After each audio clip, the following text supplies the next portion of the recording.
Hello everybody. On tonight's show, Bruce Willis is back in action. The pets are back from the dead. And Chris Dubey will be back next week when it stops snowing. It's the Early Late Night Live show on every Wednesday night from 7 to 8. Let's roll the opening credits.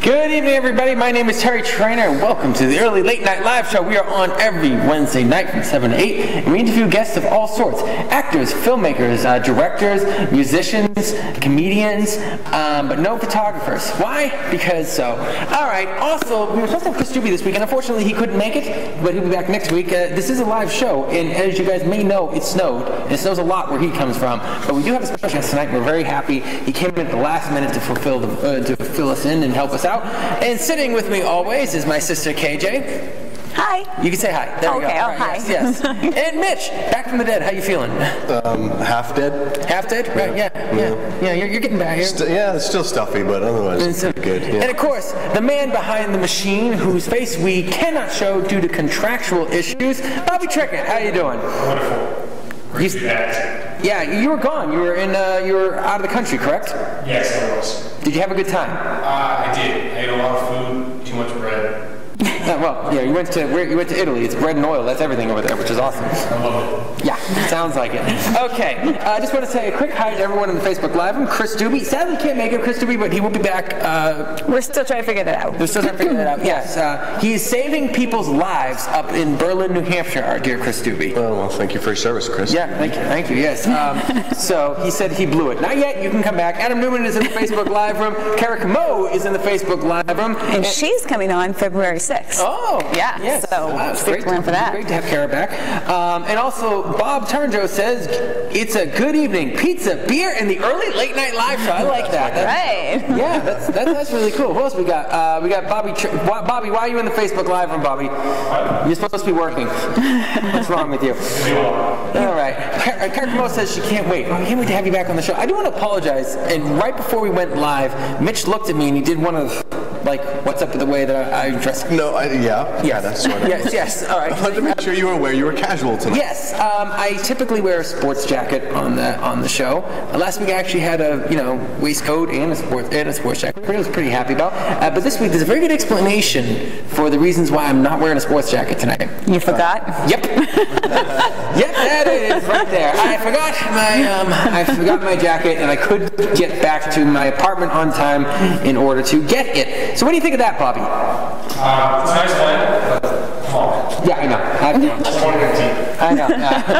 It is 2019 now. Now, we have our Facebook Live up, and so if you're watching this on TV, go to Facebook page / the Early Late Night Live. We switched up. We used to have the Early Late Night Live show as our handle, and it was just too bloody long, even though it's the name of the show. So like us on Facebook, and if you go into the Facebook section, we'll say hi to you. You can comment on during the show, and it should be a lot. Ask questions. We'll try to answer them. Yeah. Try being the operative word. Try, yes. So I was trying to think of, because we've been going in and we've been reworking the Facebook page. We got a new logo and stuff like that. Since you're permanent co-host on the show now, yeah. We have your photo up in that. We obviously don't have Bobby Trickett's photo because we can't show his face due to contractual issues. Trust me, it's probably not missing out. No, we're not. It's best off if we do this. It's best for all parties involved, right, Bobby? Yeah. So, but also I was trying to think of a way to describe the show, and I realized I think I wrote down something along the lines of three meatballs who like movies. I think that's pretty much. Do you consider yourself a meatball? I like meatballs and I watch movies. So I mean, there's it works, yeah. There's a relationship there. Yes. Right. And Bobby. And Bobby. 3 people who like movies and Bobby. That's a good idea. I like that idea. Okay, yeah, good. You'll take what we give you, Bobby. All right. Douglas Balakovich is in the Facebook Live room. Hello, Douglas. How are you doing? But we have news this week, I suppose, Arnie, right? Yeah, well, the Golden Globes happened this week. But before that, we get to the box office. Aquaman is still #1, even though it's the 3rd week in the theaters. Mostly it's very good, what I hear. Yeah, it's made $260 million domestic so far. That's really good domestic. Yeah, it is. Yeah. Yeah. Everyone I know who's gone to see it just keeps talking about the visuals and how visually immersive it is. A bunch of people were saying, like, it's going to be too much digital. Well, honestly, what were you expecting of a fantasy underwater world movie? Like, no, they were really going to be making these monsters, or getting real ones and training them. I don't know. Or just like submerging Jason Momoa or whatever, however you say his name, right, yeah, underwater for like an hour and a half. Right, I mean, I don't know. Yeah, that's probably not going to work. What do you Most thought? everything is digital these days, it seems. There's some element of digital in every film. Yeah. When it comes to either backgrounds or settings or characters or... Well, I think digital is very good. Right, and I think digital is very good for an element that most people don't know about, which is enhancement. They'll fix skies and they'll, replace, certain colors or add in a car there or cut out signs. There's a lot of patchwork done with digital technology now, which I think is the more practical element of using it. But it's like saying I complained about a Star Wars movie because it had lightsabers or right. I mean, it's like exactly. Yeah. Right. In this case, it's there's no water for that. Right. right. Kate Eppers says, "Love y'all." Aw, we love you too, Kate. Aw, that's awesome. All right. So what else? What else we got in the news? Okay, so Escape Room premiered this weekend. It debuted at #2 at 18 million. Mary Poppins is #3.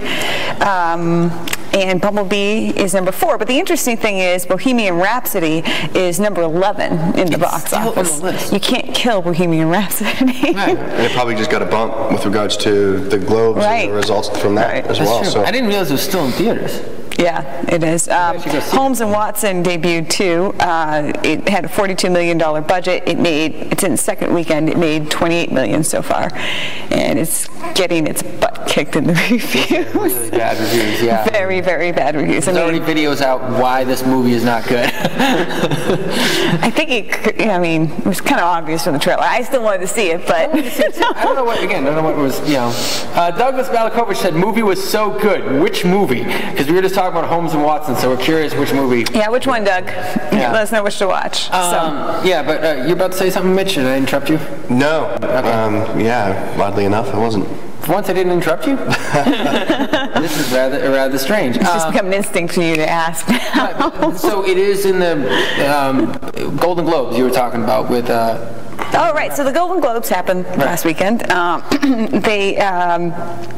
The biggest surprise was that A Star Is Born didn't get Best Actor or Best Motion Picture. Both of those went to Bohemian Rhapsody, which was upset a lot of predictions. Douglas Balakovich says that's Bohemian, so I'm assuming that's the movie he went to see. Yeah. Well, Golden Globes agree with him. Right. I mean, the movie's about sort of an underdog band. And if you know the story of Queen, they kind of were underdogs to a degree. They were an oddball group of guys, and they didn't really. They got kind of gypped on their contracts for a long time. They had kind of an interesting. It wasn't like the most difficult story, but they kind of were the weird ducks within the realm of how they got their band going. And so it's kind of funny that this movie is also sort of like a surprise hit, which I think is really, really interesting. Have either one of you seen it? Not yet. Yeah, The Star Is Born I saw. I was actually between Bohemian Rhapsody and The Star Is Born. We were trying to make a choice to which one we were going to go see. Right. And it's more convenient for us to go see A Star Is Born at the time. So I just missed it. But since the Golden Globes, now I want to go see it. And being a musical, kind of a historical film, it's kind of interesting. But I'm told it's inaccurate to kind of the story, which is, how's that possible when they had half the band was there? He's still alive. That's right. Yeah. And that kind of turned me off from it, but I still hear it's quite good. Well, you're going to go and you're going to hear all Queen music, so to me it's kind of like you're not going to lose. I would say this. I did actually see Mary Poppins Returns. What do you think? Actually, it was quite good. Oh, okay. Let me guess this. Bobby Trickett, have you ever seen Mary Poppins Returns? No. I didn't think so. Mary Poppins. You haven't seen Mary How have Poppins? you not seen Mary Poppins? Wow. It just wasn't a thing for me. Okay, if you guys can search through Facebook and put out want ads, Bobby Trickett is clearly missing his soul. All right. How can you not see Mary Poppins? What is wrong with you? As a kid. How did it not happen? It's a kid's movie. We got to blame the parents on And this that one. came out before he was born, probably. That is did come out. I think it was coming before all of us were born. So no. Don't go that far. Moving on. I don't think I've seen it from beginning to end either. So I mean. Oh really? It was my dad. My dad had like 3 movies that he would watch with us. Only 3. So we got to know them backwards and forwards. It was Jungle Book, Pete's Dragon, and Mary Poppins. Really? So I could probably recite whole scenes. Jungle Book is amazing. Well, they all are good movies. Well, by the way, Donna said, "Hi guys, I love that movie. Paid to see it twice." I'm assuming that's Bohemian Rhapsody. Yeah. All right. Douglas Balakovich says, "Have you all seen Paper City Burnout? Shot in Berlin." You know what? We were going to talk about Paper City Burnout, but somebody had to rescue a whole bunch of people up in Berlin and couldn't drive through the snow. So that's dedication for you. That is dedication. I was swearing at him. So I'm like, he lives in New England. He's a filmmaker. And he's still not getting held up by the weather. I don't get it. What could he possibly be doing? Saving people is a perfectly good excuse. That is a perfectly good excuse. It's better than forgetting. Yeah, but weather's never an excuse. It is not an acceptable excuse. It's always like we'll listen to you, but we don't really sympathize. He's like, come on, you know. I mean, come on. All right. Just to wrap up the Bohemian Rhapsody thing, just to give you an idea of what it beat Black Panther, Black Klansman, If Beale Street Could Talk, and A Star Is Born for Best Picture. So it just really wasn't. I don't think people were really expecting it to win. Wow, that is really good. But like Rami Malek, I think I said that right. You know, he got his award for Best Actor and then had to run right back up to get his award for Best Motion Picture. Real quick, Kate Epper said, Pete's Dragon and The Jungle Book, love the music for all 3, and Mary Poppins you were talking about earlier. Yeah, it's great music. I think it's all by the same guys, right? The Sherman Brothers? I think so. The remake for The Jungle Book was good, didn't have any music. It had one song in it. I did like that, which was directed by the same guy who's directing... Jon Favreau? Jon Favreau is coming on. He's directing... Downey, I forget what the next movie is he's directing. I like Jon Favreau, famous for doing Iron Man. He was the one who brought Iron Man, back to life, which was pretty cool. I actually just saw The Jungle Book, the remake, a couple of weeks ago, which was, it was cool. Yeah, it was cool. It was really good. Yeah. Have either of you seen the remake for Pete's Dragon with Robert Redford? I did. Some great parts about it. Overall, not a good movie. Not a great movie, though. Okay. But some elements, I will say this, it could have been phenomenal. It could have been really awesome, and it could have been a new Disney classic kids adventure movie. But it wasn't. Nope, it wasn't. It wasn't. Totally missed it by that much. Wow. Missed it by that much. All right. Douglas Balakovich says, Chris has a tough job. Most in EMS do. Let it slide. Yeah. We've been talking about it. Haven't you heard us say he's saving people and whatnot? Jeez. Doesn't he know the importance that we're doing? We're sitting here in Exeter. I was just kidding. Totally just kidding. Okay, all right, and we better get going. Okay, so also... Coffee, but I can't do it. Yeah, we can't do it. We have to take coffee during the breaks. So the other one that Best TV Series, The Kaminsky Method, which is the Netflix series of Michael Douglas, that won Best TV Series and Best Actor, beating out Barry, The Good Place, and The Marvelous Mrs. Maisel, which I was surprised that it beat The Good Place, because I just assumed The Good Place would win. But, I haven't seen any of it. So. Oh, The Good Place is a fun show. Yeah, that's a really good show. But The Kaminsky Method is actually good. You've seen that, right? Yeah. I think any actor should watch it. It's hilarious. I mean, it really is hilarious. It's really well written. The jokes are and the relationships between the characters are really good. And there's some real stuff too. So I mean, it's... Douglas Balakovich, though, did say, I love how you say my name in my entire name each comment and never get it wrong. I think it's the only name in the Facebook Live room I don't get wrong. All right, anyways, guys, we got to cut to an end. This is a quick open. Wow. We're going to be right back. And when we come back, we're going to have our guest for tonight, a surprise guest, Tom Howley, a local musician, coming in to play some songs. But as of right now, we're continuing on the epic saga of Steve and the reasons why he's not allowed on the show. So this is the Early Late Night Live show. We'll be back with our guest and more stuff and things and whatnot.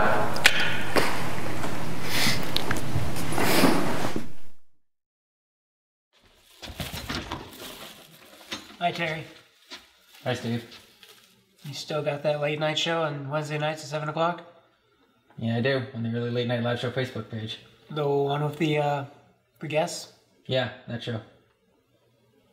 Sure, I can't be a guest? You're a photographer? Yes. Yes, I am. We don't have photographers on the show. But what if I...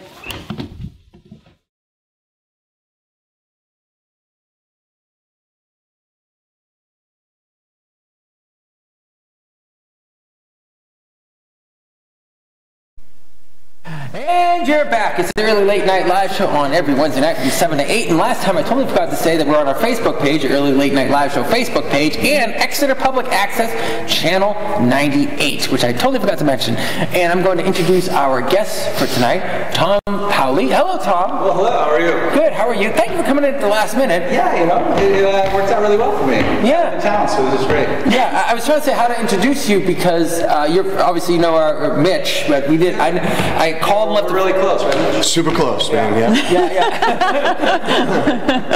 Yeah. This is a story I have a feeling I'm going to hear, but you have a song for us tonight? Yeah, sure.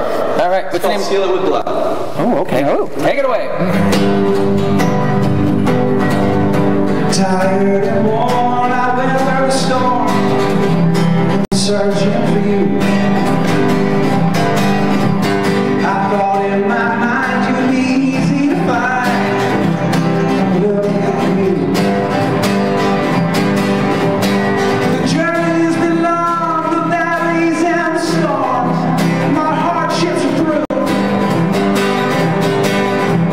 and I can't look away. I'll envision this day ever since I was born. At this moment, well, I devote myself to you. For eternity.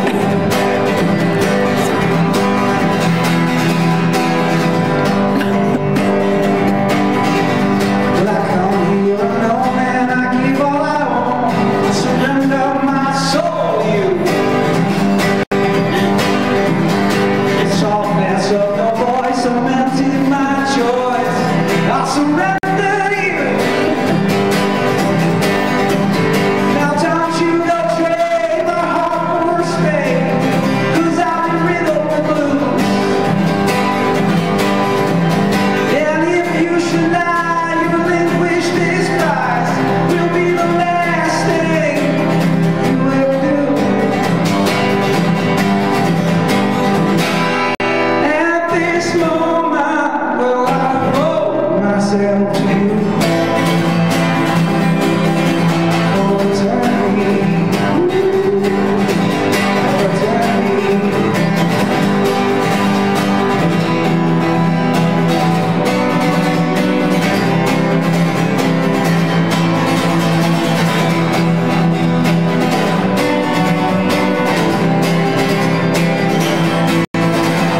Let's seal it with blood to heal all my cuts. You are the savior to me. At this moment, well, I devote myself to you. For eternity. For eternity. For eternity.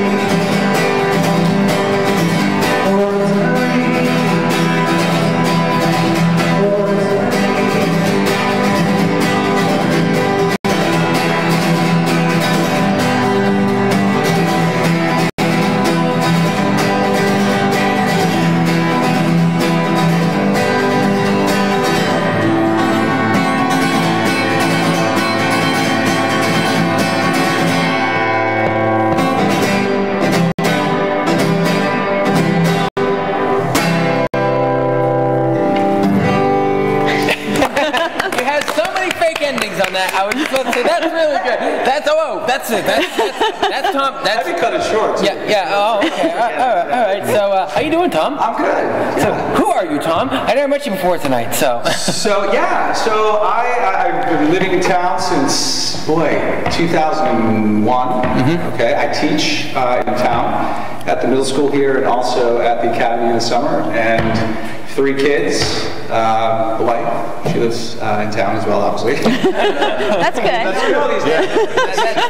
That's usually helpful, you know. And so, yeah, I'm a local musician and teacher and love to travel and things like that. What do you teach? I teach science. Okay. So it's a blend of everything. I teach environmental science, life science, physical science, astronomy, science. Do you have a favorite science? I love marine biology, but I don't really teach it. But I love it. That's awesome. That's the way it is. Is that someplace you play on a regular basis, or a band you play with on a regular basis? Yeah, so a long history of music. Currently I play with a band called the Midnight Wrens. Tom, I have to stop you with this because we're going to get complaints in the Facebook live room, but you're tapping your foot to the beat of how you're talking, and that's going to come over the air. It's happening. I'm so sorry. I was hoping you were, I didn't want to embarrass you. I was hoping you would stop. So I play with a band called the Midnight Wrens. We're playing, when do we play? We're playing at the Throwback Brewery in Northampton tomorrow night. And I also play with Wild East, which is more of an electric type band with a mutual friend that we have together, with Tim Martin. And we played at the Press Room about a week ago. Do you have a website? I do. Well, not a website, but on Facebook. So we have the Facebook page for Wild East, and we have a Facebook page for the Midnight Wrens. And we're going to have the guys take a look at that, the Wild East Facebook page right now. Get on that. Oh, great. Yeah, Bobby, on that, Bobby. All right. Yes, sir. Yeah, that just started. So that band just came together about a week and a half ago, 2 weeks. Oh, wow. So it's a brand new baby band. There's a local band called the Kenny Brothers. I don't know. I know they played on Exeter TV before, but I don't think on your show. No. Because it's more of a movie thing. Well, no, we have musicians the joke is commonly in the show we have everyone but photographers when it comes to art. We don't have painters or sculptors too, and I made the joke once. Bob Ross. Huh? Bob Ross. Yeah. We don't have any cute little trees or hanging. No, we don't. But no, we have performing artists. That's what we really want the show to be about. Mainly it's movies because me and that's what we know. Right, well, all three of us are into movies. Me and my sister are producers, and Mitch is actor. And I do whatever the hell. Yeah, he does the man of many talents, or at least attempts at it. And called worse. So you got your website. What is your inspiration for music? Would you say? Well, so writing is really that's how some people they go to see movies, they analyze movies or they read books. Mine is writing. So when I want to get away, I'll sit down in my basement and I'll spend hours just hashing out a song. I usually come up, with a chord progression that really catches my ear, some words that catch my ear, and I just drill it. And I think, a lot of young artists and musicians don't get that. It's just that process, that writing process. You have to work it through. You work it through, and then you wake up the next day and you throw it out and you come back to it. But I love that. I've been doing it since I was 17. Do you have writer's block when it comes to writing a song? I do, yeah, and I have a handful, more than a handful of songs that are just there.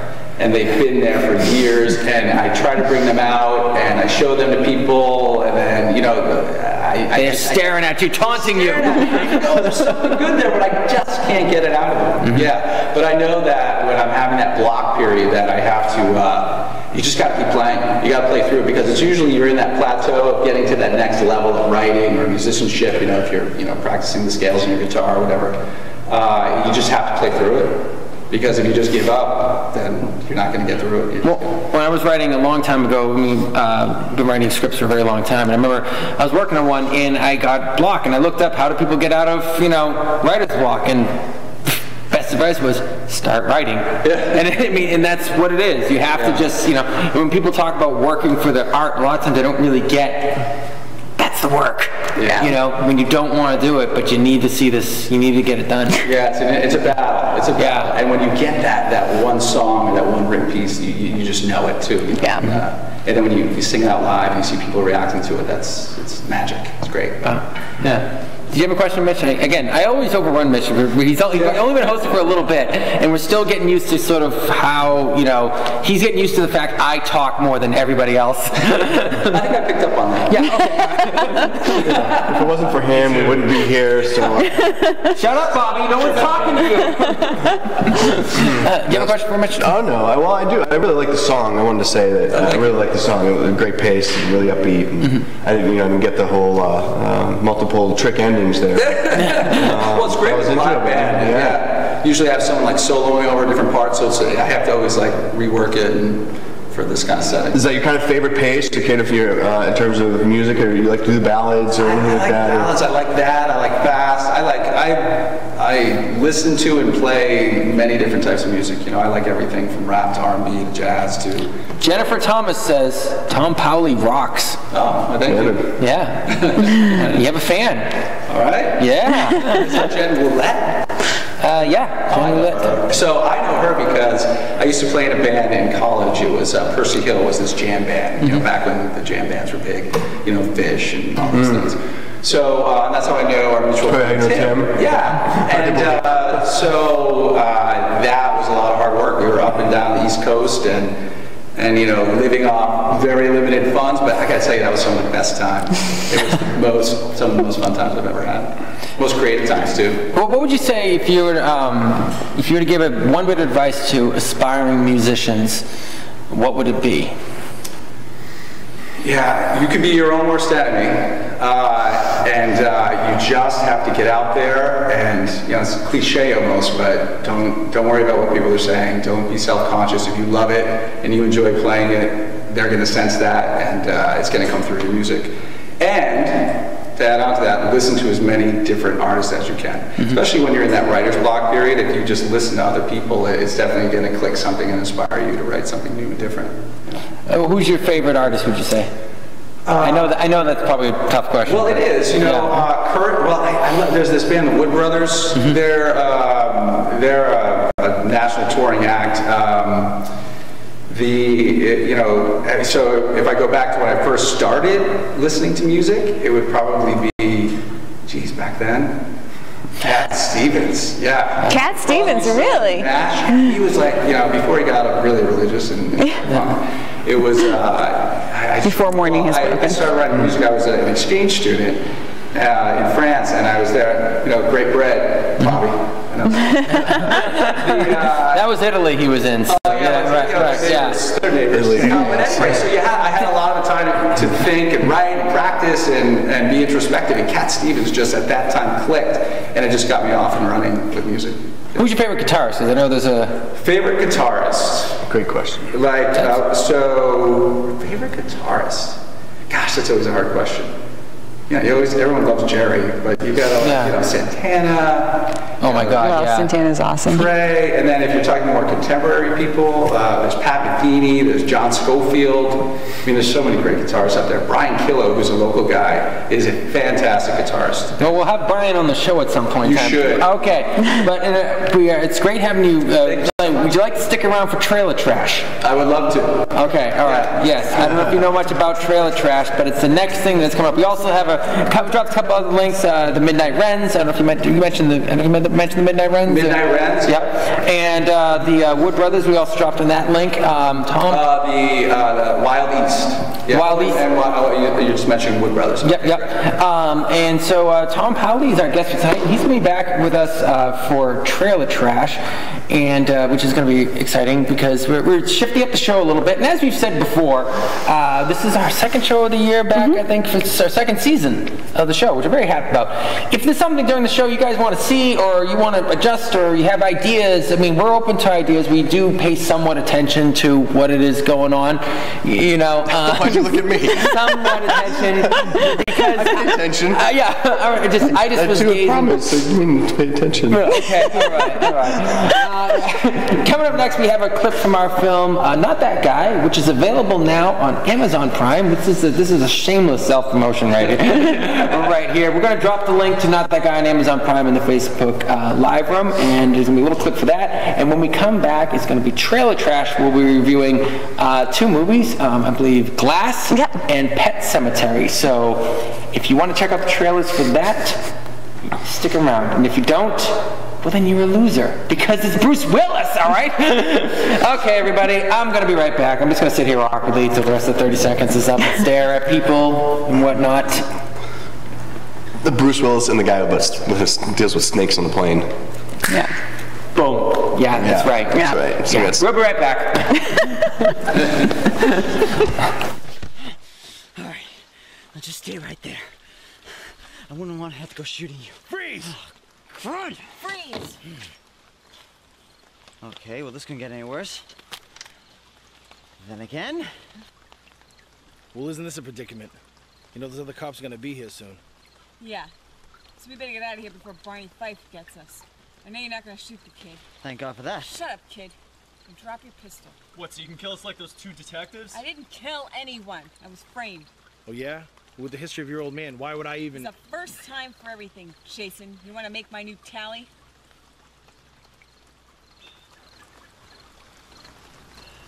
Oh, this is awkward. So, Temple. Come on, let's get out of here. Great. Now we got 3 accounts of assaulting a police officer.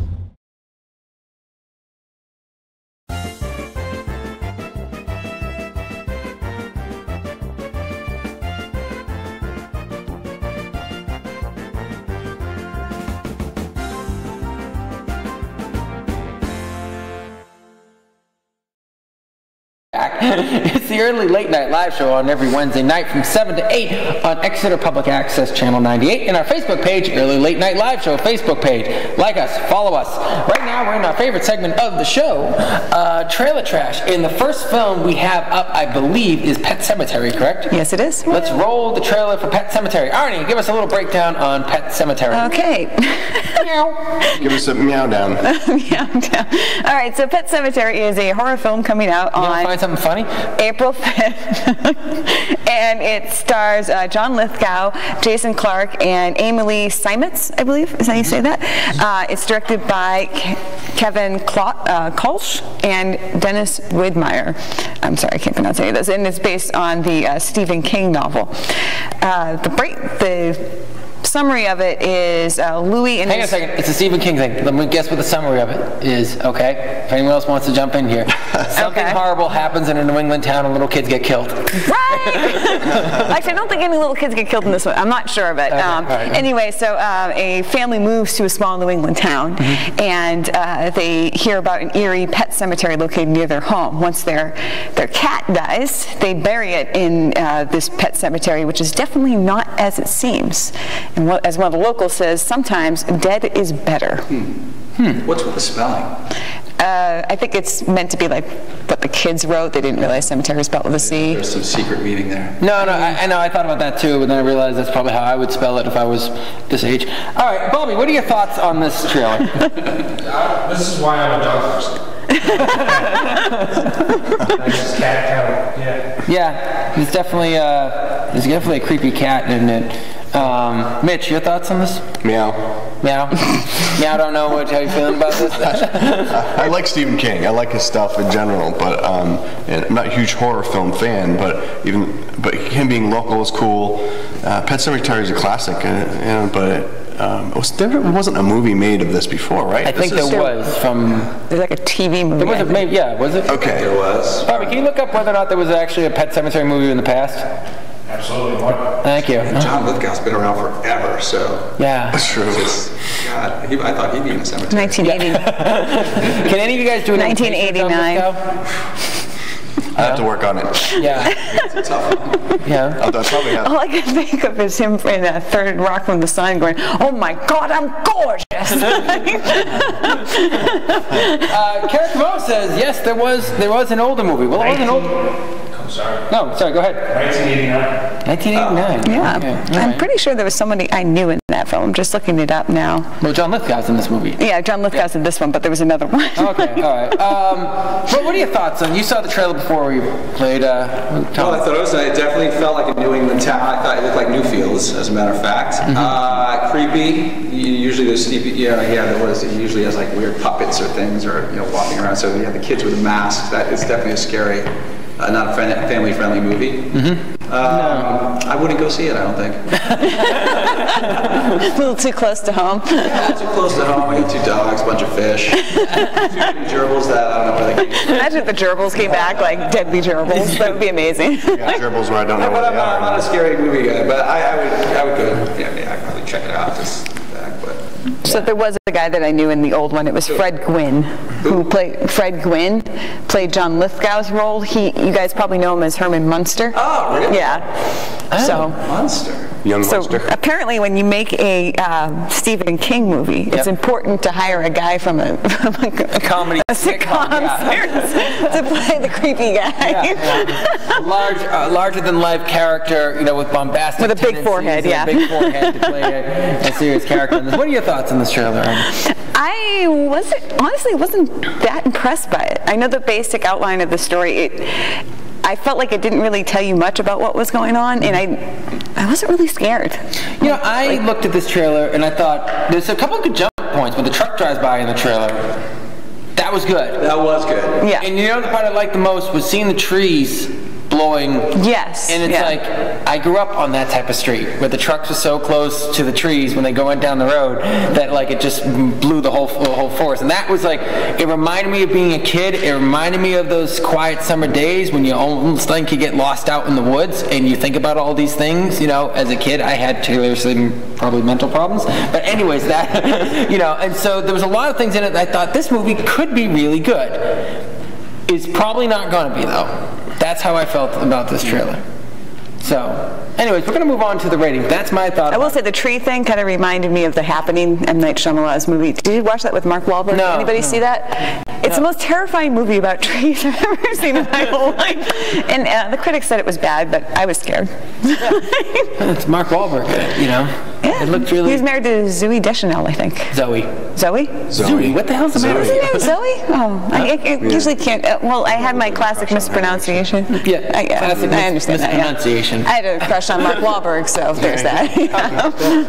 All right. Anyways, our rating system for this, by the way, is 2 thumbs up, 2 thumbs down. Any which way to switch around. We sort of go old Roman with this. If it's really, really bad, we do 2 thumbs in the eye. You know. And I don't think anyone's going to put that for this film. Bobby, what's your ratings for this film? Middle of the road, actually. Yeah, up to 2 imaginary films. 2 imaginary. And you can't see it, but he's doing this. Right, yeah.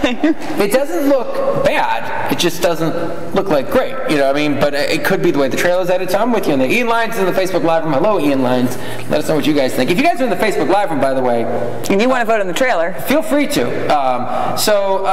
What's your rating for this, you'd say? So I'm trying to think of it as someone who's maybe as someone who likes horror films, and I would say, you know, you reminded me of the truck. I mean, there were that suspenseful moment. They did a good way it was a good way to convey that. So I'm going to give it this. Okay. Okay. Yeah. Okay. And thumb up and thumb down. Mitch. Yeah. Mitch Ford, your thoughts? I like the point, by the way, with regards to whether or not you like horror films or you don't like horror films, because I think that that's a huge factor. So I'm just going to go with the fact that, if not just the fact that it's a horror film, I'm with you on that. Yeah. Okay. Okay, so I'm actually going to break the trend. I'm going to say like a half a thumb because I'm not totally excited, but I do love John Lithgow, so I'm going to put that right there. Yeah, actually, I'm going to do the same as you guys. 1 thumb up and 1 thumb down. Let me see. And you know what? Kara Kamo just voted the same as you. She said 1 thumb up and 1 thumb in the middle. And Ian Lyons says, hey.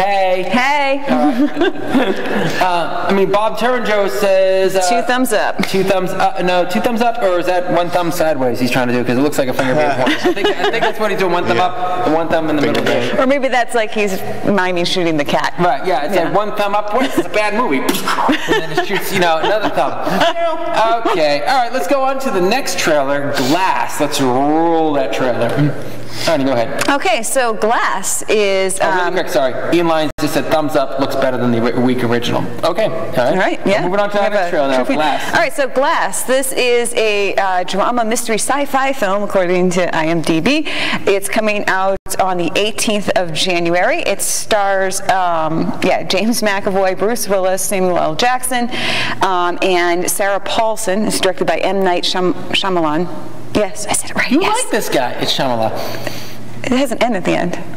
You've pronounced his name for years. It's M. Night Shyamalan. Well, now I'm reading it. So it's different. What's the matter with you? I have issues. Anyway, security guard David Dunn uses his supernatural abilities to track Kevin Wendell Crumb, a disturbed man who has 24 personalities.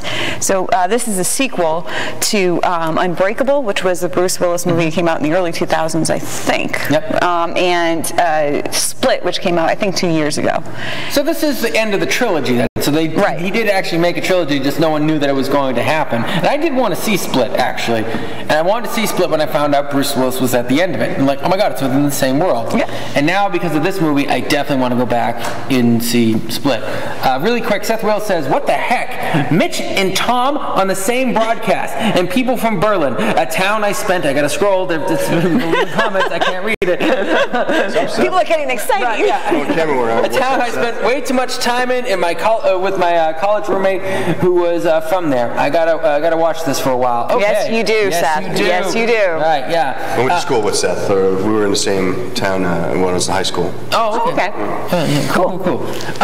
So yeah, this is obviously probably M. Night Shyamalan's most action-looking film, I would say. A lot less staring dramatically into the camera shots. You say that like it's a bad thing. No, but I mean, no, I'm not saying like a bad thing, but I'm actually, because I do like M. Night Shyamalan films. But we'll jump right ahead to our guest. Tom, did you watch the trailer for this? I didn't watch the trailer, but the lineup has potential of doing something pretty good. No, okay, yeah. So we forgot to show you the trailer beforehand. That's our fault. Bobby, what are your thoughts on this? I like it. Thumbs up. Actually, I saw Split, and that was in theaters randomly. Oh, really? Yeah, and I thought it was just intense. I'm not really a horror film guy, but it was good. So, okay. Yeah. There's someone else in our walkie-talkie channel right now, and so I was just hearing somebody, I think... Were they ordering pizza? Giving numbers. I don't know what's going on right now, and so that's... Anyways, Mitch, what's your thoughts? I like that's the word I'm looking for, supernatural kind of looking aspect to it. I didn't know about the previous two movies, so it's interesting to, I don't know if I should go back and watch those first? Definitely, yeah. Okay. I would say, yeah. All right. Especially Unbreakable. Yeah, so I got to take that into consideration going into this. So Unbreakable is, it's Bruce Willis discovering he's a superhero, and it was before a lot of the superhero movies came out, so it's sort of like more of a realistic look at what someone would go through, figuring out like, oh wait, I'm Superman. How did that happen? And I haven't seen Split. I want to see that, but I just love M. Night Shyamalan's stuff. I said it right. Good, yeah. There's a whole conversation going on in my ear right now. So we see Terry tearing at his ear over the channel that we're supposed to be on right now. If you can't tell, I have a walkie-talkie in my ear. You should talk to them. Yeah, I'm so distracted. I'm trying to pay attention. So I was like, can you switch to another channel, please? No, I can't really do that. Oh, would you mind switching? We're trying to. This is really bad. But yeah, Bob Turanjo gives 2 thumbs up for this already, and for M. Night Shyamalan, which it's cool. Yeah, he's great. Ian Lyne says, Glass, 1 up, and I'm apprehensive sideways because M. Night Shyamalan is rather unpredictable in quality. Split was definitely excellent. Yeah, that's a good point. You see, he said he auditioned for Split, didn't get the part. Fascinating. Sorry about that, man. That's too bad. Yeah. But yeah, we got 2 minutes before we actually got to end this segment really quick, so I got to get going on this, and I got to tell the people in my ear to stop having a bloody conversation so I can be focusing. Huh? Are they calling you Rubber Ducky? Rubber Ducky, you're so fun. Hey, we're gonna get pulled off the air. Yeah. All right, really quick, Bobby, what's your rating on this? 2 thumbs up. From Bobby. It's Arnie. From Arnie. Mitch. I'm gonna go like this because I haven't seen the other ones yet. So. Okay. All right, Tom. You don't know because you haven't seen the trailer yet. But he likes the lineup. I am definitely giving 2 thumbs up because this really does look really awesome. Chesco Diaz is in the Facebook Live room. Hello, Chesco. What do you think of Glass, Chesco? I got a feeling you'd probably like this. This looks really good. Caracamopa gives 2 thumbs up as well. Yeah. Caracamopa does 2 thumbs up. All right. Cool. Well, anyways, folks, Tom Powley, it's been great having you on the show. Thank you so much for having me. Yeah, I hope to have you back at some point in time. This is the early late night live show on every Wednesday night from 7 to 8, and we're going to be back to end off the show and to go into our break before we get into another element of the sad Steve saga. Bob Turner said it's not in your ear ordering pizza. Mine is done. Okay, yeah, I thought someone's ordering pizza in my ear. No, not the case. We're on every Wednesday night from 7 to 8 on Channel 98 in the early late night live show Facebook page. Tom Powley is going to play us into our break, and we'll be right back. All right, go for it.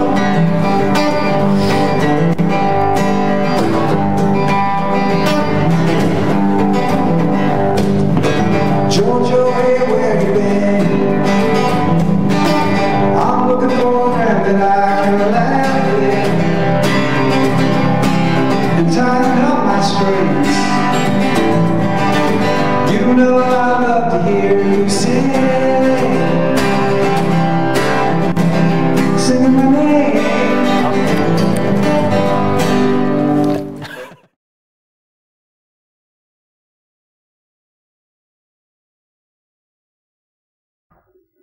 Coming! Terry! Steve! Hey! How you doing, Terry? I'm doing good. You still got that Facebook show?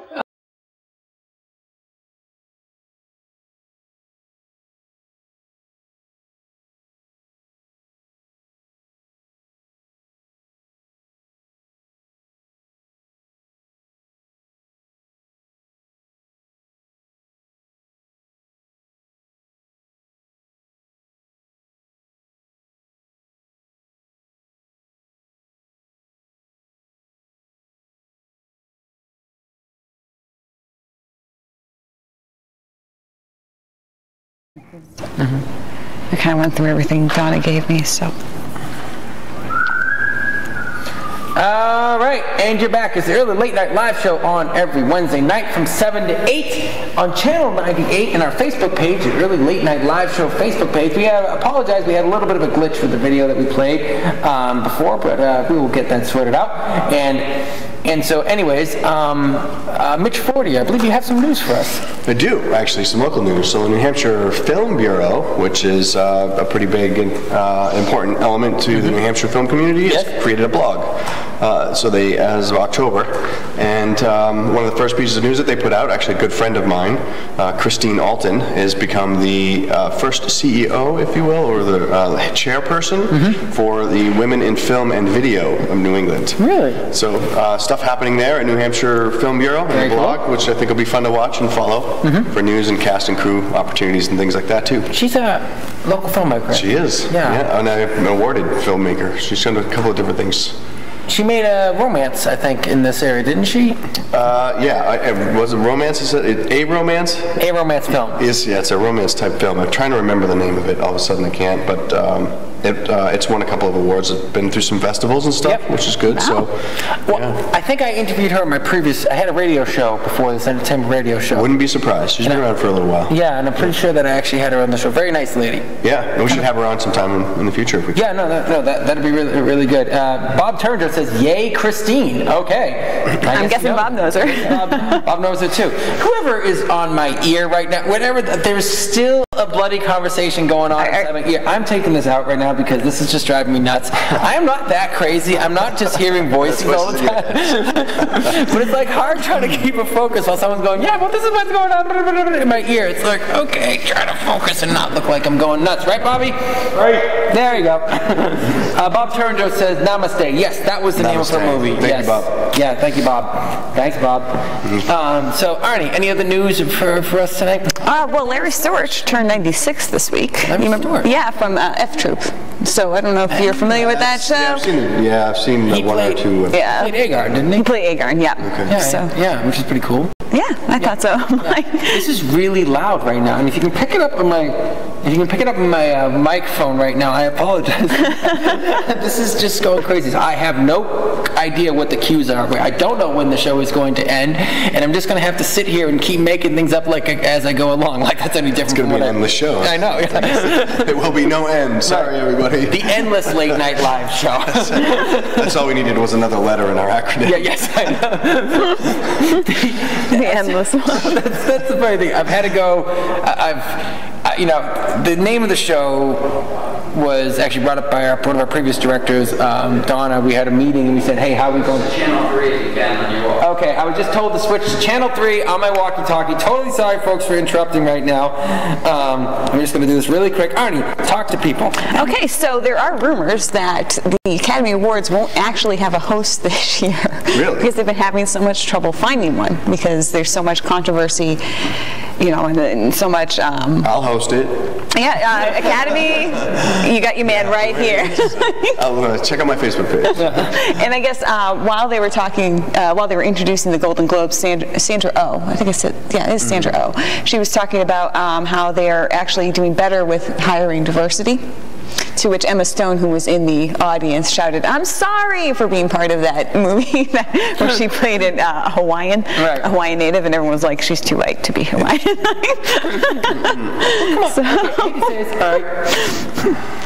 I hate to break the news to certain people watching this, and I made this maybe a controversial thing to say, but everyone you watch on a movie screen are not actually the people they're pretending to be, because they are pretending to be that person. Okay, but seriously, acting.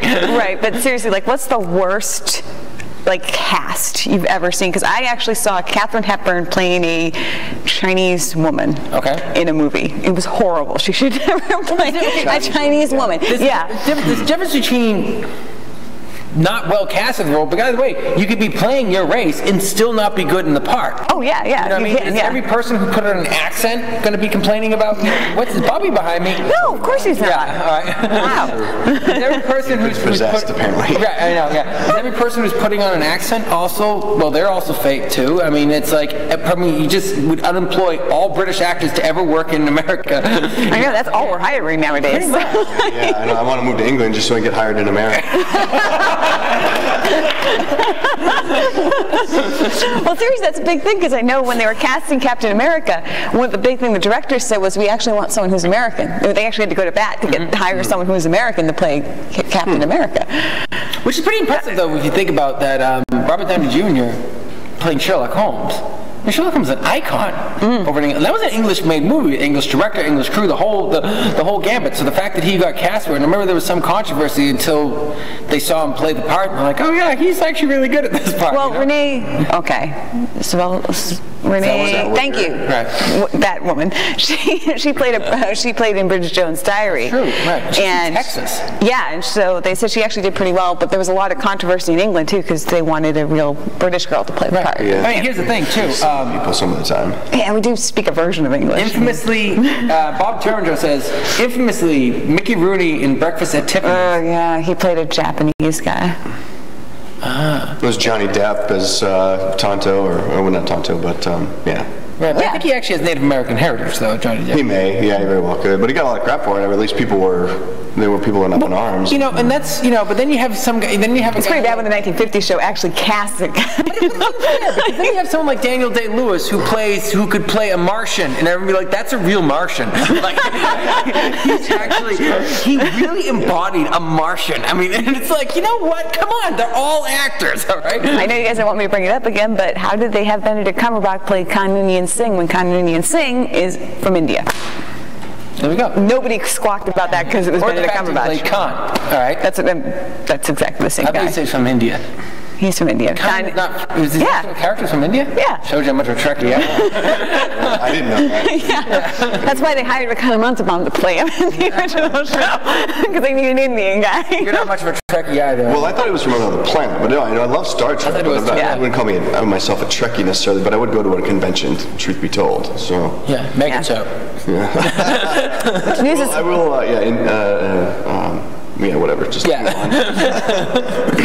were you saying, Arnie? Well, speaking of make it so, they do say they did release some news about the new Picard show that's coming out, and according to Patrick Stewart, Picard's retired and living a very different lifestyle than what he used to live, and that's all he'll say. Yeah. But all of us Trekkies are like, it's going to be very, very different. I heard and I saw a video of him, something about him being just very much removed from where he was at the time. A lot of it happens like 20 years later. Right. So he looks exactly the same. Aged a year. Yeah. Yeah. And but like this, so okay. So I'm kind of curious about that. But there's also next week I want to talk about what's going on with Star Wars and all the rumors that's going on with Star Wars. Well, they might actually release the title for the next movie next week. They're talking about doing that. Because I'm more of a Star Wars fan, and now I'm actually getting kind of interested in what's going to happen with Episode 9, because they messed it up so badly with Episode 8, and now it's going to be like no, seriously, they did. They messed. No one ever say whether you like the film or not. You can't say from a outward perspective the situation's not a mess, because you really split the fan base. Half the fan base despise the movie. The other half the fan base try to make excuses why they like the movie. So I'd like to know which half is which. Has more of a canon background or a loyalty to the books and some of the. Well, obviously the ones who hate it have a loyalty to the canon, the background with Timothy Zahn books and everything like that. I don't know. I feel like Star Wars fans especially have always kind of fought, because there was a division before the prequels came out on people who liked Ewoks and people who didn't. So Francesco, all right, Chesco Diaz says the guy who played Caesar on Planet of the Apes should have gotten a real ape. Thank you, Chesco. That is amazing. Yes, that is exactly what I am talking about right now. Okay. True that. True that. All right. Thank you, Chesco. Yes. Sorry, what you were saying. What was I saying? Okay, so like I feel like Star Wars fans have always like have a history of being disappointed. So when Return of the Jedi came out, people of a certain age didn't like it because of the Ewoks. It was like fighting teddy bears, and they were really turned off by that. But if you were like 7 or up watching it, you were like, hey, fighting teddy bears, you know. Yep. Yeah.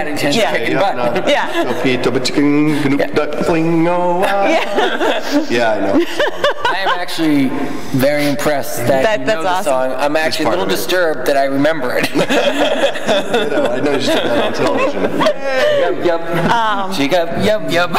And then there were people who like really hated the prequels and then split on whether or not the problem was Jar Jar Binks. I'm in the camp it wasn't Jar Jar Binks. There's a lot of other problems. I'm not a Binks fan either. Yeah. No, but okay, really, they say Jar Jar Binks was awful and C-3PO was brilliant. I mean, like seriously? True story. I mean, like, I did hate him on Force Awakens. C-3PO? 3PO, just a little bit that they did with him. Yeah. Is that one little bit for C-3PO, and I'm like, that was dumb. Like just you know. Well, of course, yes, he's still a dumb, android. Right. Yeah. Oh my God, someone should really work on his programming. Anyway.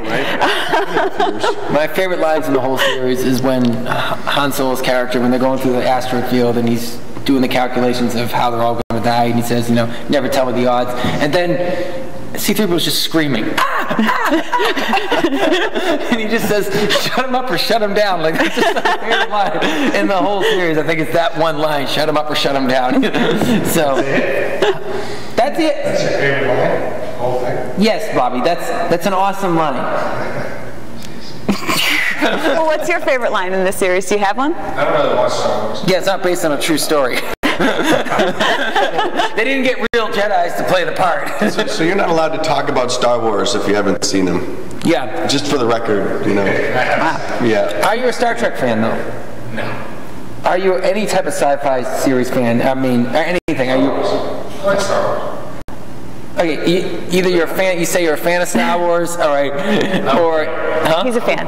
Okay. He's just not a rabid fan. I thought you hadn't seen them. No, Star Wars I've seen. Oh, okay. All right. I mean, stay out of Trek. It's not worth it. Don't worry about it. There's a lot of excuses to try to explain why something was really late. That's the whole. It's like no matter which series you like best, you're still kind of apologizing for it. Like, Kirk's my favorite. Yes, triples. Yes, Green Lady. Anyway, moving on. I love triples. Okay. All right, folks. Anyways, I think we got to start wrapping up the show. If I'm not mistaken, I think we're running out of time. All right, folks. It's the I know. It's the early late night live show. We're on every Wednesday night from 7 to 8 on channel 98 and our Facebook page, Early Late Night Live Show Facebook page. I want to thank you, Mitch Fortier, for coming on the show. Always. Thank you for getting our guest, Tom Polly, for being on the guest, being a guest on the show. Yeah, be sure to check out the 2 band links that we put in the band links. Bobby Trick, the man behind the machine, whose face we cannot show due to contractual issues. And Chesco Diaz says, Leia, I love you. Han, I know. I guess that's his favorite line. Yeah. That's a great line. Yeah. All right, folks, my name is Terry Trainer, and I will see you next week at 7 o'clock on the Early Late Night Live Show. Thank you for joining us. He didn't thank me. He thanked everybody else. Bye, Artie. Bye. I'm not afraid.